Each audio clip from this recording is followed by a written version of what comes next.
The Bo Bichette rumors reach a fever pitch for Phillies fans as the Phils officially schedule a meeting. And I'll tell you why everybody is going way too far with this on today's episode.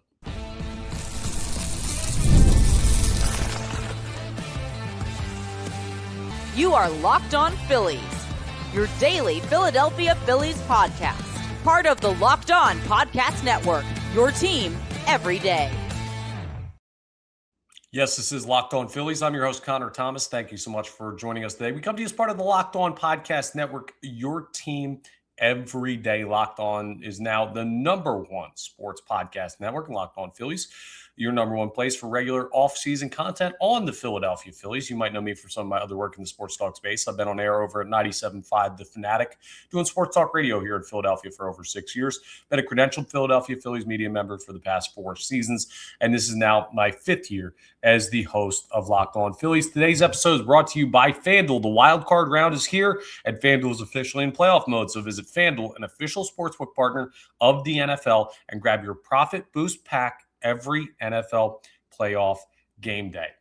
We got to talk about this Bo Bichette stuff because there's news coming out left and right about the Phillies' involvement in the free agent sweepstakes for the middle infielder. We will discuss the latest and why I need everybody to calm down. I'll explain in a second. We're also going to get into a little bit of an update on something I normally explain every year. We normally have this little arbitration explanation. What does it mean? And what are the Phillies doing? But they avoided arbitration with everybody who was arbitration eligible. So we'll talk about why that's a great thing for the organization moving forward. And we'll get into our off-the-poll responses on the future of JT Realmuto's free agency saga. But this Bo Bichette thing is starting to get insane. So the Phillies had reported interest earlier this week. According to John Heyman, who was the first one who broke the news, said the Phillies are among a handful of teams that are interested in Bo Bichette. The initial read on this from a lot of people was the Phillies are feigning interest to try and get JT Realmuto, who has been very stubborn with his, and the Phillies have been stubborn too. It's not like JT's the bad guy here, but JT's camp has slowed things to a halt with negotiations. So what you do is you say, okay, well, we're interested in Bo Bichette, and you hope that that gets him moving a little bit and scares him enough to the point where he's like, okay, I got to take this deal with Philly. It's time to move a little bit on my expectations. And then more interest is reported as the week goes on.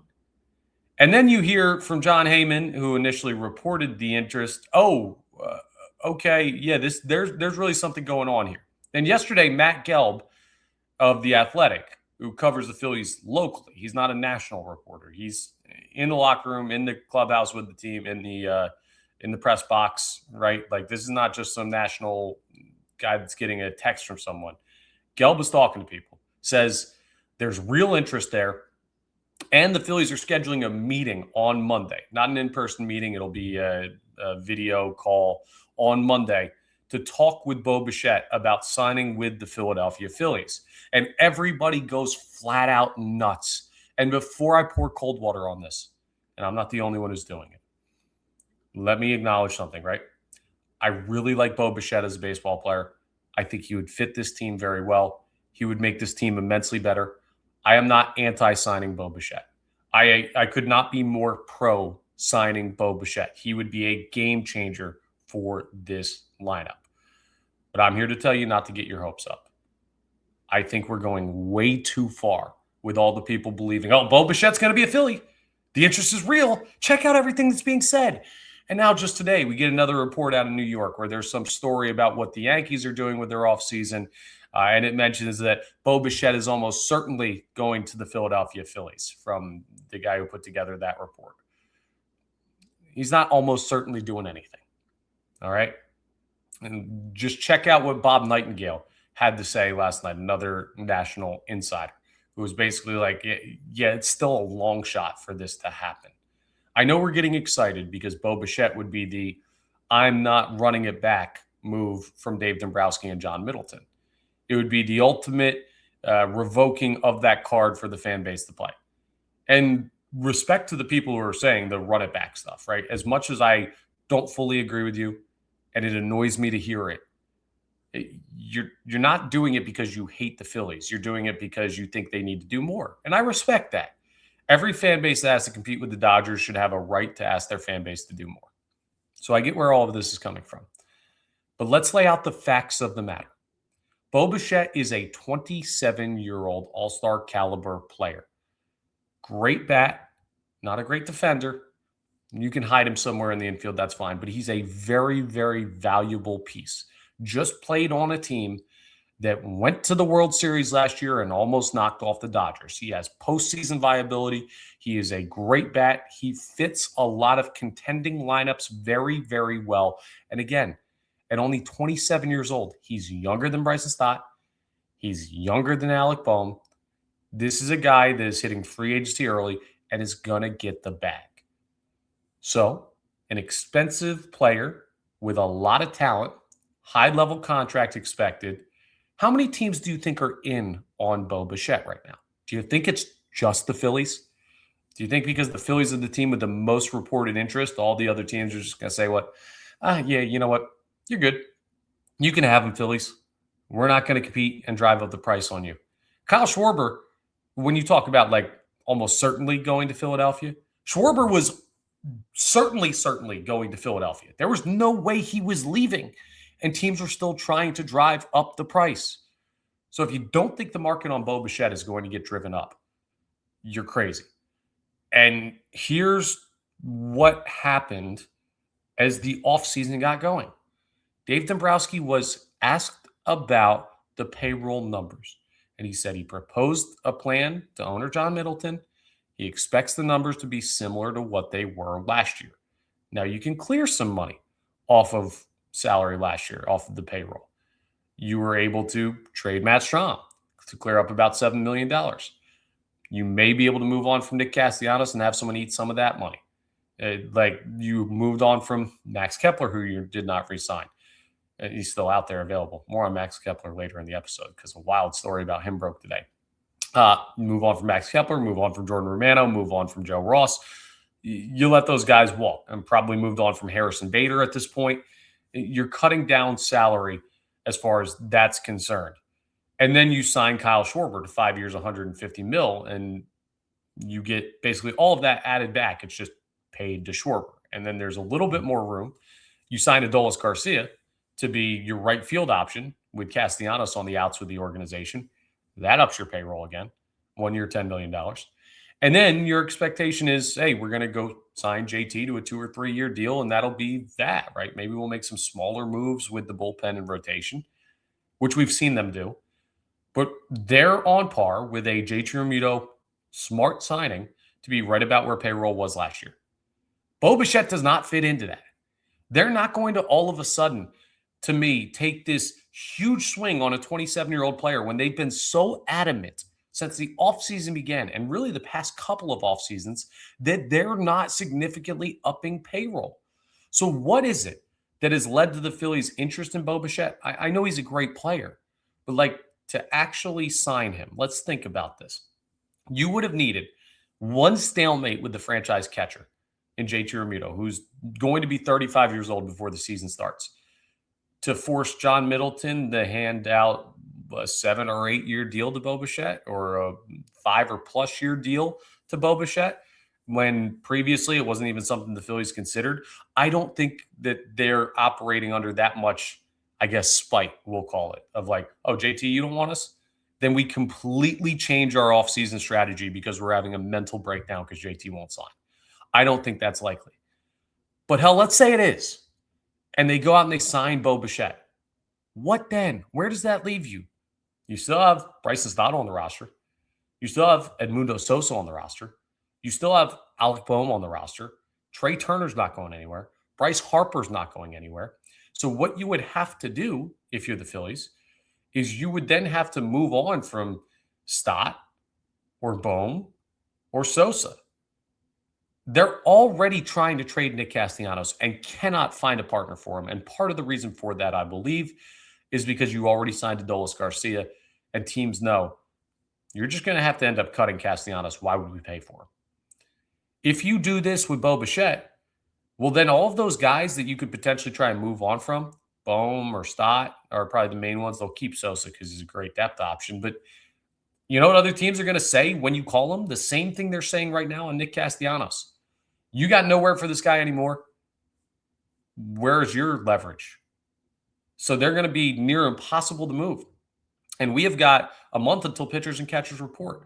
You think in that time they're going to sign a long-term heavy contract, trade another starting player, if it's Alec Bohm, a all-star 2 years ago caliber player, in addition to what they have to do with Nick Castellanos, and find how all these moves get done before spring training starts?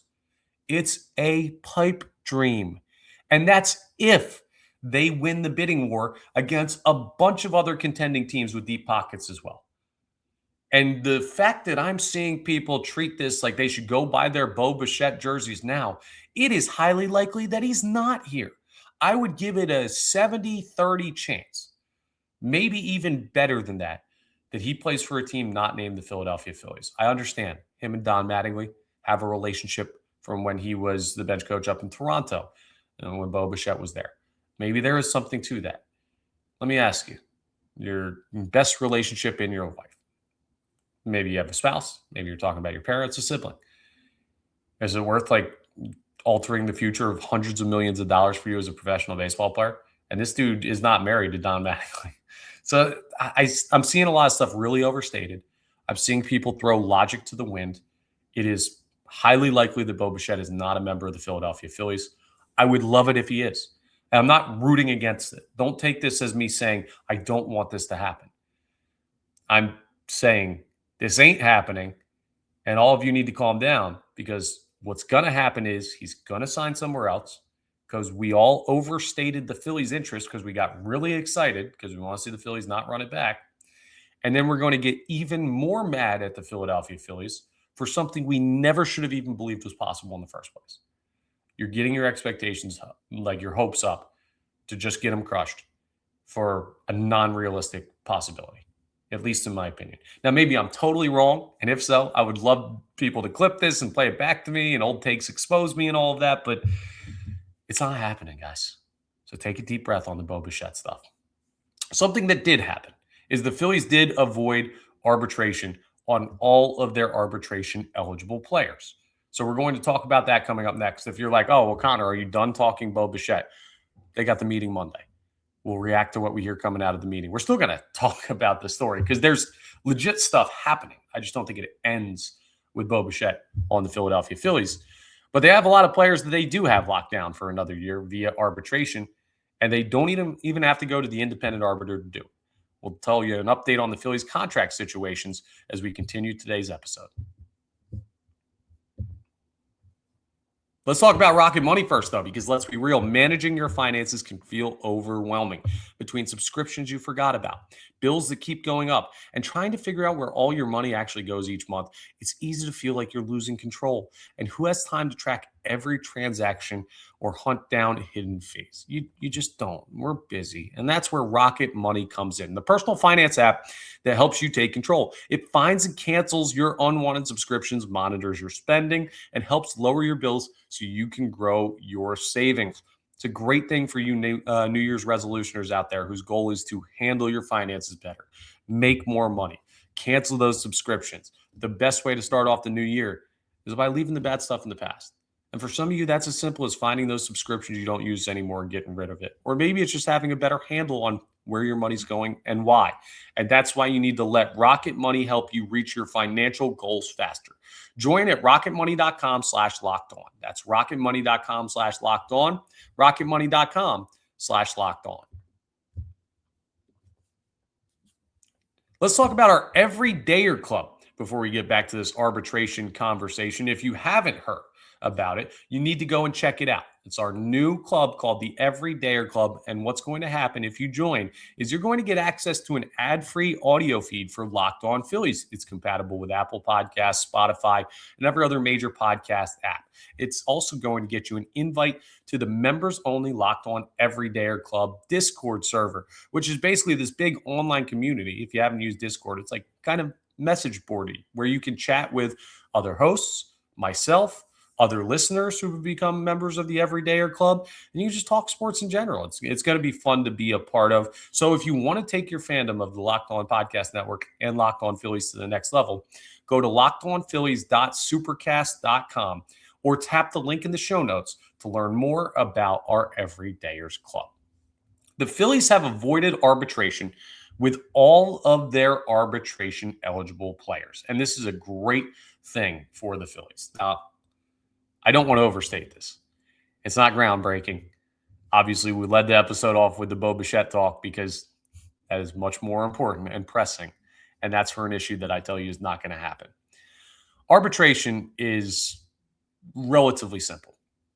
If you are an arbitration-eligible player, that means that you and the organization have a chance to talk about what you're being paid next year, not if you're being paid. You're already under organizational control. But just to make sure players are not taken advantage of by organizations, which you look at the history of baseball, it happens a lot, or it attempts to have happen a lot. There's this process called arbitration, where if you guys can't agree to a salary number, you and your organization that you play for, you can go to arbitration court, which an independent arbiter is going to see a figure that you submit and that the organization submits. And he's going to pick the one, they're going to pick the one that you feel like fits the situation the best. For example, very interesting. Tarek Skubal is going to arbitration with the Detroit Tigers. They said like 19 million. He said like 34 million or something, or 32 million. And that $13 million difference is like easily the largest in arbitration history. That's going to be insane to see how that all plays out. But basically, it's like we can't agree ourselves. So we bring in a third party, they settle it, we move on, we play baseball. And sometimes it can lead to hard feelings, right? When you have to go to arbitration. So avoiding it not only means you have a good relationship with those players to the point where you can come to an agreement, but it also avoids any chance of like, I don't know, the player getting to hear, hey, you valued me at $6 million and I value myself at 11. We're pretty darn far apart on this. So the Phillies had already agreed to terms on contracts for the 2026 season with Rafael Marchand and Garrett Stubbs. That news came out on November 21st. So for a while, they've had those two locked down. But as of yesterday, they agreed to one-year contracts and avoided arbitration with Tanner Banks, Joan Duran, Jesus Luzardo, Alec Bohm, Edmundo Sosa, Bryson Stott, and Brandon Marsh. So all of their players on the Major League roster that were arbitration eligible and it's Major League roster only. It's these guys that have had this service time.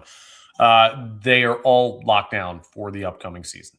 And that's great news. It's just one less thing for the Phillies to think about. So normally I would go into a deeper dive of like the arbitration explanation for how this process works. But this year, the Phillies saved me some time. Even though I did kind of explain it there, I don't have to go like deep into the process because the Phillies don't have anyone getting to the table. That's just good news. It's simple. It's easy. Because you're never going to see someone go into arbitration and say, you know what? Nah, I'm not playing for this team. Like you don't have that option as a player under team control. So it's not like will they or won't they play. It's just how streamlined can you make this process? I think it does speak to how the Phillies handle their business organizationally. And they are rarely getting into major arbitration disputes with players, especially in this most recent era. But with guys like Bohm, Stott, Marsh, Sosa, Luzardo, Duran, Banks, guys that all seem to have really good relationships with the organization, it's just a good sign that they're in a spot where they can all agree on dollar amount for what they're getting paid and just move on with this. It's a place where drama can be unnecessarily created in the offseason, and the Phillies have avoided that pitfall. So it's not a huge point of news, but it is something that I already got a tweet about someone asking, oh, what's all this news about arbitration players, Phillies?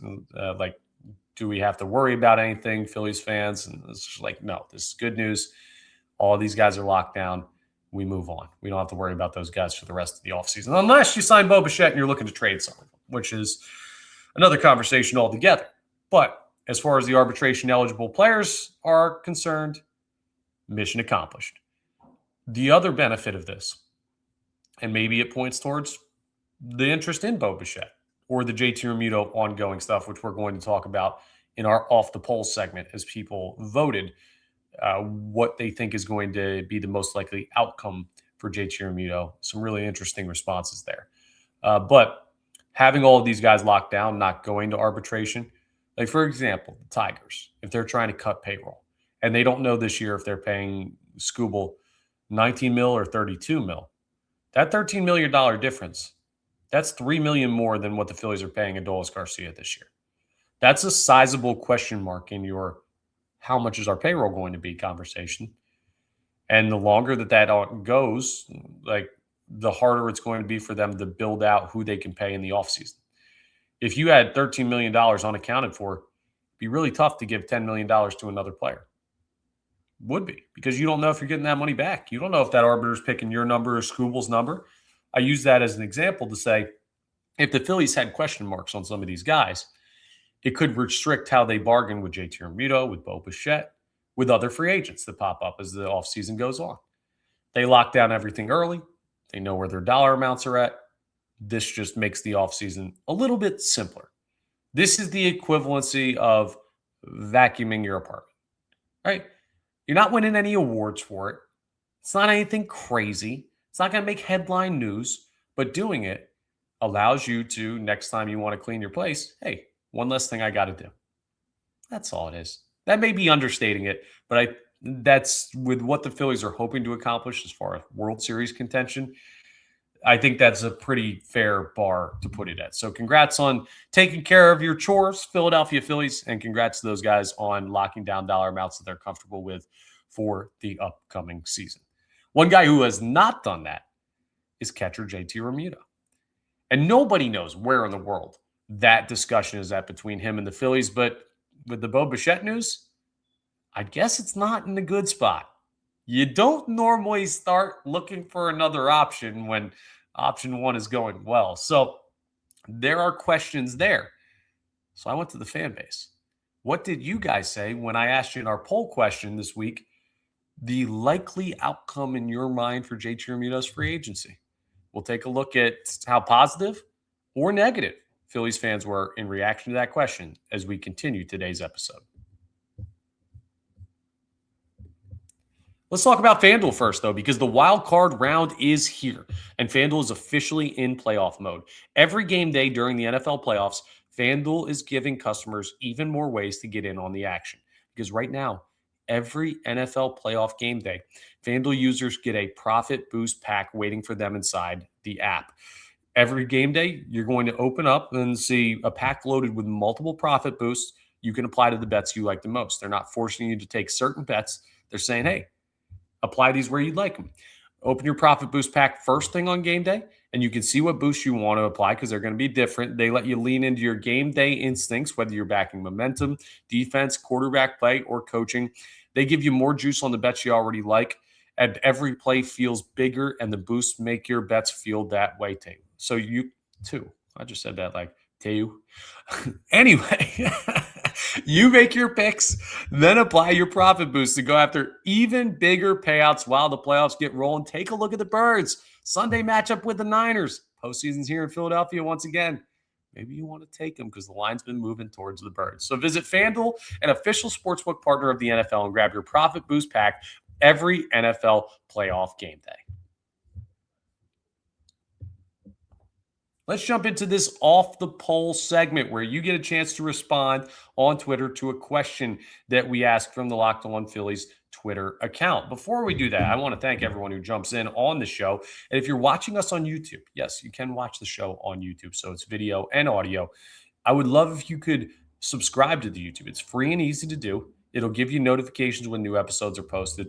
Appreciate it very much if you've already done that. And if you haven't, would love if you could. If you're not watching on YouTube, well, we're available wherever you get your podcasts. So we're easy to just listen to as well.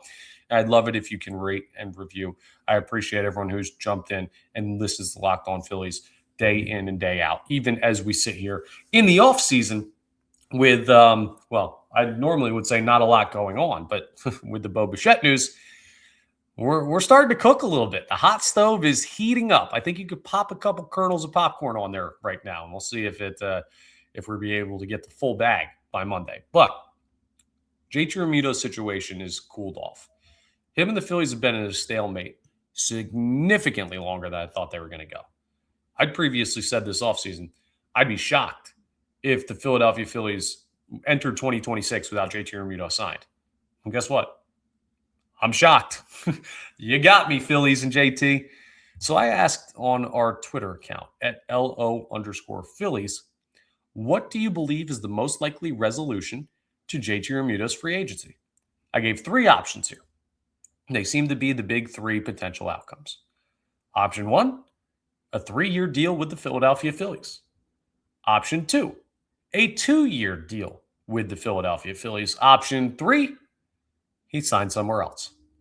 By a mile, the furthest option from what you believe is going to happen is 3-year contract with the Philadelphia Phillies. Only 9% of our responders believe that he's going to get a 3-year deal with Philadelphia. And that, I believe, is the right guess from our listeners there.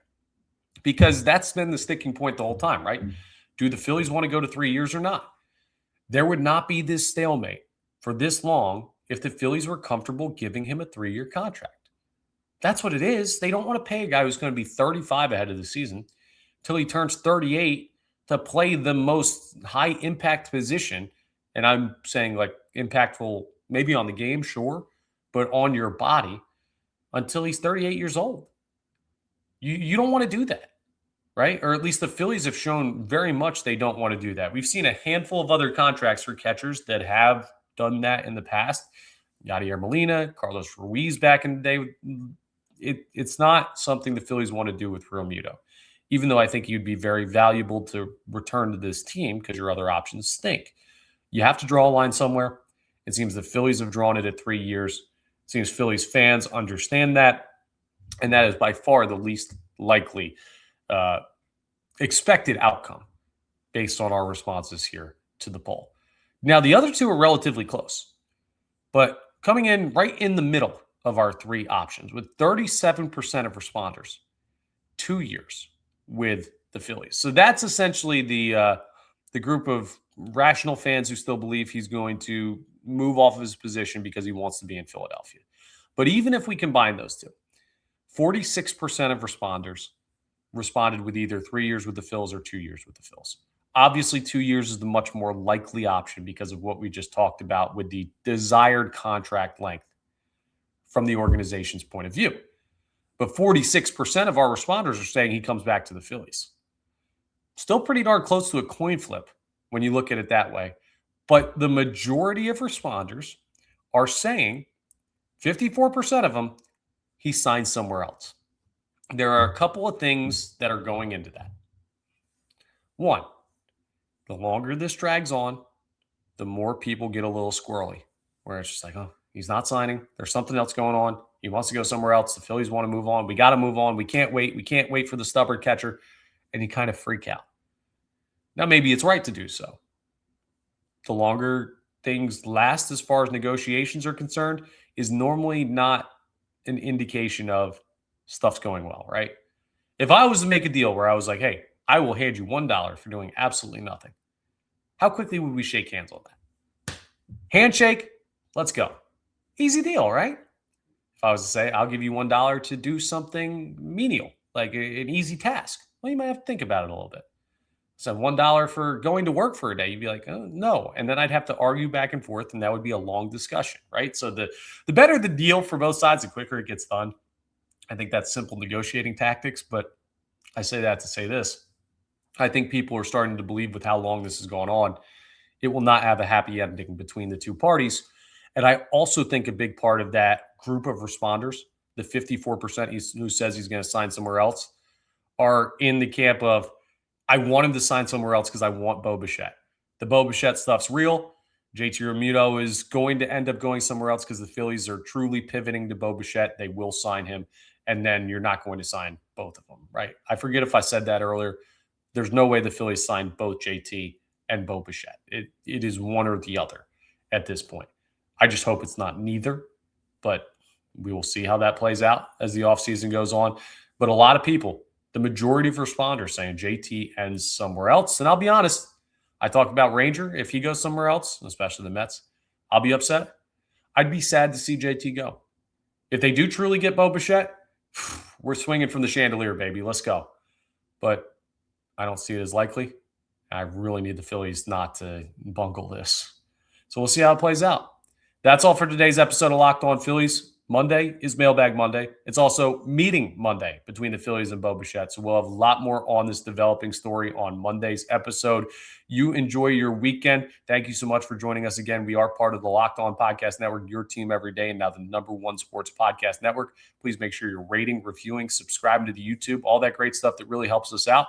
And I'll talk to you on Monday. Oh, and we'll get to the Max Kepler thing too, because he got back for PEDs today. Absolutely crazy. Another thing to get into on Monday's episode of Locked On Phillies. Talk to you then.